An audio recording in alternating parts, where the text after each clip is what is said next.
사도신경으로 신앙 고백하시겠습니다.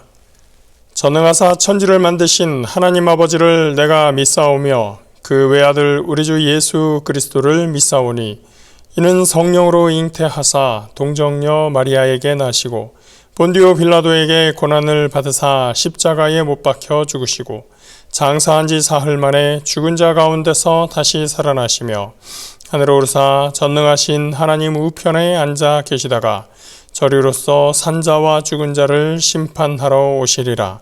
성령을 믿사오며 거룩한 공회와 성도가 서로 교통하는 것과 죄를 사하여 주시는 것과 몸이 다시 사는 것과 영원히 사는 것을 믿사옵나이다. 아멘. 오늘 함께 보실 말씀 로마서 14장 20절에서 23절 말씀입니다. 신약성경 259면에 있습니다. 신약 259페이지 로마서 14장 20절에서 23절 말씀입니다. 음식으로 말미암아 하나님의 사업을 무너지게 하지 말라. 만물이 다 깨끗하되 거리낌으로 먹는 사람에게는 악한 것이라. 고기도 먹지 아니하고 포도주도 마시지 아니하고 무엇이든지 네 형제로 거리끼게 하는 일을 아니함이 아름다우니라. 내게 있는 믿음을 하나님 앞에서 스스로 가지고 있으라. 자기가 옳다 하는 바로 자기를 정죄하지 아니하는 자는 복이 있도다. 의심하고 먹는 자는 정죄되었나니 이는 믿음을 따라 하지 아니하였기 때문이라. 믿음을 따라 하지 아니하는 것은 다 죄니라. 아멘.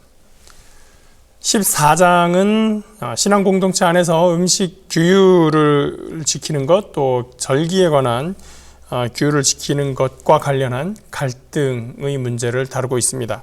우리가 살펴보았던 것처럼 바울은 음식에는 아무 문제가 없고 그것을 먹으려는 사람과 먹지 않으려는 사람 간의 입장 차이가 있을 뿐이라고 이야기하면서 믿음이 약해서 음식을 아무거나 먹지 못하는 사람을 업신여기지 말고 서로 비판하지 말라라고 이야기합니다.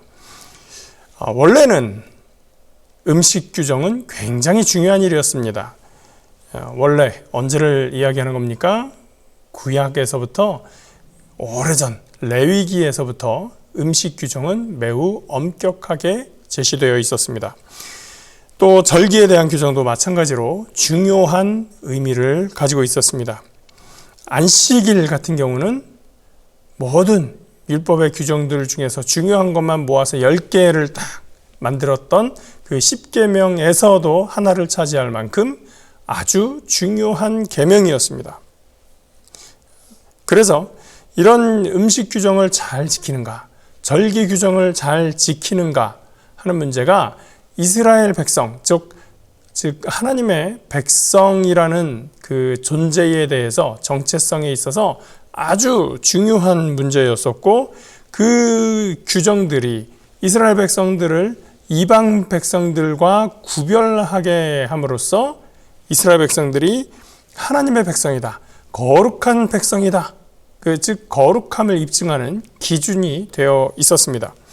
히브리어에서 거룩이라는 단어가 원래는 분리하다, 구별하다 라는 뜻에서 온 것이기 때문에 이스라엘 백성들이 다른 종족과 구별되었다는 말, 다른 민족들과 다른 기준의 삶을 사는 것을 표현하는 것이 음식이었고 절기였습니다. 그래서 그렇게 구별된 이스라엘 백성들, 구별되었으므로 거룩하다라는 것을 규정해 주는 것이 바로 이 음식 규정, 또 절기 규정이었습니다. 특히 예수님 당시로 오면 거기에 안식일 규정이 매우 중요한 의미를 가졌고, 또 할례가 엄격한 거룩의 상징, 이스라엘 백성, 하나님의 백성의 상징이었기 때문에 아주 중대한 문제가 되어 있었습니다. 제가 고등학교를 졸업하고 이제 성인이 되면서 저희 또래 친구들에게서 가장 관심이 가는 문제, 저희 교회 친구들이죠. 가장 관심 있던 주제가 뭐였었냐면 술을 마시면 되느냐 안 되느냐 하는 문제였습니다. 왜냐하면 대학을 가서도 또 바로 취업을 한 친구들도 있는데, 이런 친구들이 그 교제를 하면서 친구들과 교제하고 동문회에서 함께 교제를 하는 과정, 동아리에서 교제를 하는 과정에서 반드시 술이 나오게 되잖아요. 그래서 술을 기독교인이 먹어도 되느냐 마느냐라는 문제를 가지고 많은 논쟁 또 많은 의견들이 있었는데, 결론적으로 말하면 고린도전서 8장 9절에서 말씀하시는 것처럼 그런즉 너희의 자유가 믿음이 약한 자들에게 걸려 넘어지게 하는 것이 되지 않도록 조심하라. 그러니까 술 마시는 것도 주 안에서 자유함을 가지고 마실 수는 있으나 그것을 봄으로 인해서 교회 다니는 사람이 술 마시네 라는 것을 봄으로 인해서 교회 다니는 다른 형제들 혹은 교회 다니지 않는 다른 사람들이 쟤는 술을 저렇게 마셔 라는 것 때문에 넘어지고 마음에 상처를 입고 한다면 그러면 마시면 안 된다 라는 결론을 공유하곤 했습니다. 그래도 대학 생활을 하면서 또 졸업하고 사회생활을 하면서 분위기 때문에 또는 관계 때문에 어쩔 수 없이 또 어떤 사람은 즐기면서 술을 하는 그런 사람들도 있었죠. 그러면 술자리에서 술을 마시는 사람은 믿음이 약한 사람, 어떤 자리에서도 술은 입에도 되지 않는 그런 사람은 믿음이 좋은 사람, 그런 인식이 생겨나게 되었습니다. 신약시대에도 마찬가지 아니었을까요? 음식을 잘 구별해서 가려서 먹지 않는 사람, 절기 규정을 잘 지키는 사람, 율법의 규정을 잘 지키는 사람은 믿음이 신실하고 하나님께 충성하고 충실하려는 사람이다. 믿음이 좋은 사람이다. 라는 의식이 있었을 것 같습니다. 또 음식 규정 제대로 지키지도 않고 그냥 있는 대로 먹고 하는 사람은 무슨 믿음이 저래? 라는 생각을 했을 것 같습니다. 사도행전 10장에 보면 베드로가 환상 중에 각종 네 발 달린 짐승과 기는 것과 공중에 나는 것들이 담긴 보자기를 보게 됩니다. 그리고 음성이 들리죠. 이것들을 잡아서 먹어라 라고 했을 때 베드로가 내가 하나님 앞에서 이 부정한 것들을 먹은 적이 없습니다. 그것을 지금에서 어떻게 먹겠습니까? 라면서 거절을 하지요. 그랬을 때 하나님께서 깨끗하다고 하신 것을 네가 부정하다고 하지 말아라 라는 음성을 듣게 됩니다. 이런 환상을 3번 본 다음에 문 앞에서 베드로를 찾는 사람이 나오죠. 그 사람들이 누구냐? 이방인 로마 군대의 백부장이 베드로를 초청하는 것이었습니다. 이방인들하고는 대화도 하면 안 되는데 그 사람들 만지면 부정해지는 건데, 그런데 방금 이 환상을 봤었던 베드로가 이 고넬료를 찾아서 가게 되죠. 거기에서 자기가 본 환상을 이야기하고 하나님께서 그렇게 그러한 환상을 보여주시고 내가 이곳에 왔으니 당신들에게 내가 원래 그런 사람이지만 원래 이방인들 만나고 그러면 안 되는 사람이지만 이제 복음을 이야기하겠다 하고 복음을 전하니 그 집에 성령이 임하게 되는 그런 사건이 사도행전 10장에 기록되어 있습니다. 베드로가 음식을 거절했었던 것은 믿음이 약해서였을까요? 그렇지 않을 겁니다. 베드로가 하나님의 말씀을 충실히 이행하고 믿음 안에서 살기 위해서 했었던 행동이었습니다. 그런데 바로 그런 사람을 바울은 믿음이 약하다라고 하고 있는 것입니다. 규정을 탓하면서 음식을 못 먹으면 믿음이 약하다. 잘 먹으면 믿음이 좋은 거다라고 말하고 있는 것 같습니다. 사실 중요한 것은 먹느냐 마느냐 하는 것이 아니라 믿음 안에서 화평하냐라는 것입니다. 14절 말씀입니다. 14장 13절 말씀도 그렇게 말씀하고 있습니다. 그런즉 우리가 다시는 서로 비판하지 말고 도리어 부딪힐 것이나 거칠 것을 형제 앞에 두지 아니하도록 주의하라. 재미있는 것은 여기서 비판하지 말라라는 말과 주의하라라는 말을 헬라어에서 같은 단어를 사용한다는 겁니다. 크리노라고 하는 헬라어 단어인데요. 이 단어는 원래 구분하다, 나누다, 구별하다라는 뜻에서 출발을 해서 그 다음에 정리하다, 정돈하다라는 뜻을 가졌고 그 다음에 조사한다라는 뜻도 가졌습니다. 조사하고 정리하고 구별하고 하다 보니까 어떻게 됩니까? 이거 좋은 거, 이거 나쁜 거 이런 평가가 좀 따르게 되죠. 그래서 평가하다, 심판한다, 비평한다, 비판한다 라는 뜻이 이 크리노 크리노라는 단어에 다 폭넓게 담겨 있게 되었던 겁니다.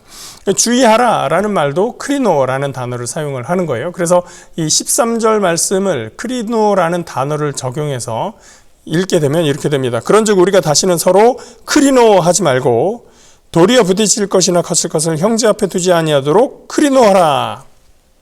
앞에서 크리노하지 말고 뒤에서 크리노하라 이렇게 이야기하고 있는 것입니다. 그러니까 비판이라는 도무지 하지 마라는 것이 아니라 비판할 것이 있고 비판하지 말을 것이 있다라는 말이죠. 그런데 여기서 특별히 13절에서 강조되고 있는 것은 무엇입니까? 서로를 향해서 크리노하지 말고 자신을 크리노해라. 자신의 행동에 대해서, 자신의 활동에 대해서 엄격하게 크리노하라. 비평하고 비판하고 주의해라 라고 하는 것입니다. 바울이 베드로의 환상에 대해서 들었을까요? 14절을 보면 환상 중에 하나님이 깨끗게 하신 것을 네가 더럽다 하지 마라 라고 하는 그런 말씀, 하나님께서 깨끗하다 한 것을 속되다 하지 말라 라는 음성과 비슷한 뉘앙스의 문장이 나옵니다. 14절 내가 주 안에서 알고 확신하노니 무엇이든지 스스로 속된 것이 없으되 다만 속되게 여기는 그 사람에게는 속되니라. 스스로 속된 것, 그 자체로서 속된 것이 없다. 예를 들면 음식이 거룩한 음식, 세속적인 음식 이런 게 있겠습니까? 없다는 거예요. 그런데 그 음식을 거룩하게 여기고 속되게 여기고 하는 사람들이 있습니다. 그 사람에게는 그렇다는 거죠. 그렇다면 다른 사람이 음식은 그냥 음식이지 라고 생각하는 사람이 그래도 나는 이 음식은 먹는 게 불편해 라고 하는 사람에게 비평하고 비판하고 야 그거 먹어도 돼 빨리 먹어 라고 압박하지 말라는 거예요. 15절입니다. 만일 음식으로 말미암아 네 형제가 근심하게 되면 이는 네가 사랑으로 행하지 아니함이라. 그리스도께서 대신하여 죽으신 형제를 네 음식으로 망하게 하지 말라. 음식으로 근심하는 형제는 그 음식이 속되다 생각하는 형제를 말합니다.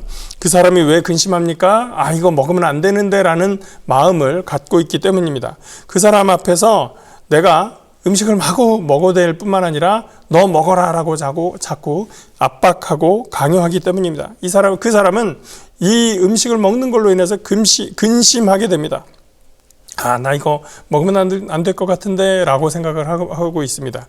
근데 바울은 그 사람에게 그렇게 압박하고 불편함을 주는 그것을 보고 네가 그 사람을 사랑으로 대하지 않는 거야 라고 말하고 있는 것입니다. 바울은 13장 8절에서 사랑의 빚에 대해서 이야기를 합니다. 자, 사랑의 빚 외에는 아무에게든지 아무 빚도 지지 말라. 남을 사랑하는 자는 율법을 다 이루었느니라. 그렇게 말했는데 사랑의 빚은커녕 사랑을 보이지도 않고 있다라고 하는 것입니다. 즉 여기서 주로 바울이 지적하고 있는 대상은 누굽니까? 아무거나 다 자유함을 가지고 먹을 수 있다고 생각하는 사람, 그 사람을 지금 지적하고 있습니다. 네가 마음 편하게 다 먹을 수 있다고 해서 모든 사람이 다 그럴 수 있는 거 아니야. 그 사람들에 대해서 네가 뭐라고 하면 안 돼 라는 것을 바울이 지적하고 있는 것입니다. 17절 하나님의 나라는 먹는 것과 마시는 것이 아니오 오직 성령 안에 있는 의와 평강과 희락이라. 음식 규정보다 절기 규정보다 하나님 나라에서 더욱 중요한 것은 성령 안에 있는 의와 평강과 희락이다. 그리스도인은 율법에서 자유롭다는 것을 너무 지나치게 하다가 방종하게 보이는 것처럼 되고 그로 인해서 다른 사람들이 실망한다면 하나님 나라의 큰 방해 요소가 됩니다. 우리가 성령 안에서 의로운가, 성령 안에서 평강을 누리고 있는가, 성령 안에서 화평을 이루고 있는가, 또 성령 안에서 희락이 있는가, 즉 기쁨이 있는가, 그것이 우리가 하나님의 나라 안에서의 백성인가를 보여주는 징표입니다. 18절 19절 18절 19절은 20절과 맥락을 같이 합니다. 20절입니다. 음식으로 말미암아 하나님의 사업을 무너지게 하지 말라. 만물이 다 깨끗하되 거리낌으로 먹는 사람에게는 악한 것이라. 고기도 먹지 아니하고 포도주도 마시지 아니하고 무엇이든지 내 형제로 거리끼게 하는 일을 아니함이 아름다우니라. 그러니까 내가 먹을 자유가 있다고 해서 모든 사람 앞에서 가리지 않고 마구마구 먹는 것 은혜롭지 못하다라고 하는 거죠. 내가 먹을 자유가 있음은 분명하더라도 그것 때문에 거리끼는 사람이 있다면 고기도 먹지 않고, 이 고기는 우상 앞에 있는 우상의 제물로 드려졌었던 그 고기를 얘기하는 거죠. 또 포도주도 마시지 않고, 마찬가지입니다. 예수님도 포도주 마셨었는데 갑자기 왜 포도주 얘기를 하냐? 마찬가지입니다. 우상의 제물로 사용되었었던, 혹은 우상의 제사에서 사용되었었던 포도주, 그런 거 마시는 거 나 안 할게 라고 자연스럽게 결정해 주는 것이, 그것이 그리스도인의 바른 삶이다라고 하는 겁니다. 그것이 바울은 아름답다고까지 말하고 있는 것입니다. 그래서 거리끼게 하는 일, 나로 하여금 다른 사람이 거리끼게 하는 일을 하지 않는 것, 그러한 믿음이 오히려 주님 안에서의 더 좋은 믿음, 아름다운 믿음이라고 할 수 있는 것입니다. 22절, 내게 있는 믿음을 하나님 앞에서 스스로 가지고 있으라. 강요하지 말라는 얘기입니다.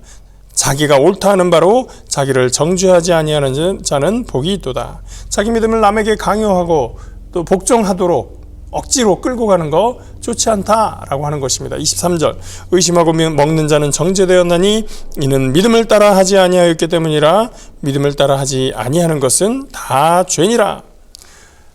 또 먹는 사람에 대해서 이제 마지막으로 얘기를 하죠. 나 이거 먹으면 안 될 것 같은데, 쟤 때문에 이거 먹어야 되네라고 의심하는 마음을 가지면서도 상황 때문에, 분위기 때문에 억지로 먹고 있어요. 이미 그 마음 안에서 자기를 정죄한 겁니다. 왜? 의심하면서 이거 죄 같아, 이거는 안 되는 것 같아 라고 생각하면서 도 먹었기 때문에 그 마음에 이미 정죄가 있다라고 하는 것입니다. 우리가 그리스도 안에서, 하나님 안에서 자유로울 수 있으나 내 마음 가운데 거리낌이 있다면 그것은 우리에게 죄가 됩니다. 회개해야겠죠. 하나님 앞에서 돌아서야겠죠.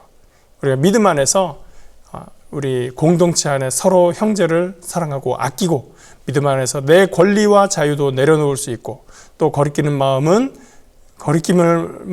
또 분위기 때문에 억지로 하지 않고 그 안에서 자유와 평화를 누리며 의와 화평과 희락을 누리는 믿음의 공동체로 세워져 나가기를 주의 이름으로 축복합니다. 기도하겠습니다. 좋으시고 거룩하신 아버지 하나님, 우리가 신앙생활을 하면서 나 혼자만의 자유함, 나 혼자만의 강한 믿음, 이런 것들을 생각하기보다는 믿음 안에서 서로 귀한 형제자매가 함께 세워져 나가는 하나님의 나라를 구상하며 마음속에 품으며 그 나라를 위해서 서로 헌신하고 공경하며 사랑하는 귀한 믿음의 공동체가 되기를 원합니다. 주님 함께하여 주시고, 우리가 함께 예수 그리스도의 보혈의 은혜를 받은 이들로서 서로 함께 손을 잡고 주님 나라를 향하여 달려나갈 수 있도록 주님 붙잡아 주시옵소서. 인도하시는 주님께 감사드리며 예수 이름으로 기도합니다. 아멘. 하늘에 계신 우리 아버지여, 이름이 거룩히 여김을 받으시오며 나라가 임하시오며 뜻이 하늘에서 이루어진 것 같이 땅에서도 이루어지이다. 오늘 우리에게 일용할 양식을 주시옵고, 우리가 우리에게 죄 지은 자를 사하여 준 것 같이 우리 죄를 사하여 주시옵고, 우리를 시험에 들게 하지 마시옵고 다만 악에서 구하시옵소서. 나라와 권세와 영광이 아버지께 영원히 있사옵나이다. 아멘.